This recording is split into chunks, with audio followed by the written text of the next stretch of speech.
நான் சட்டமன்ற உறுப்பினராக வெற்றி பெறவில்லை என்றாலும் கூட அமைச்சரவையிலே சேர முடியும்.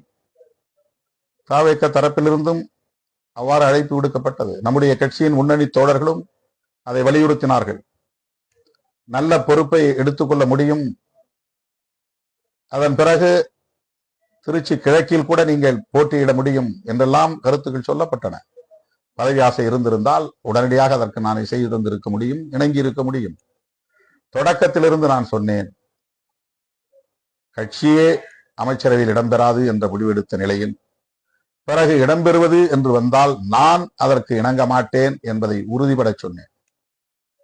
இப்போதும் பல பேர் திருச்சி கிழக்கிலே திருமாவளவன் போட்டியா என்றெல்லாம் பேசிக் கொண்டிருக்கிறார்கள்.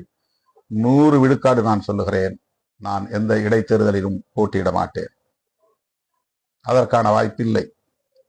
அதனை நான் ஏற்கனவே திரு விஜய், தமிழகத்தின் முதலமைச்சர் திரு விஜய் அவர்களிடத்திலே தெளிவுபடுத்தி விட்டேன். ஆக அதிலே எனக்கு உடன்பாடு கிடையாது.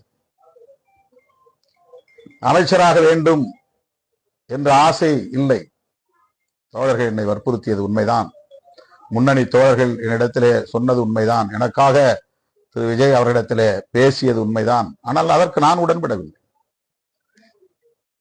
இது என்னுடைய மனம் எனக்கு இட்ட கட்டளை. இது நான் யாருக்காக இந்த முடிவு எடுக்கவில்லை.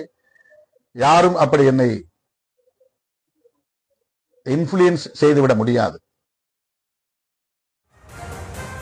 திருச்சி கிழக்கு தொகுதியில் போட்டியிடப் போவதில்லை என்று திருமாவளவன் திட்டவட்டமாக தெரிவித்து வீடியோவை வெளியிட்டிருக்கிறார். அந்த வீடியோ காட்சிகளை தற்போது பார்த்து வருகிறோம்.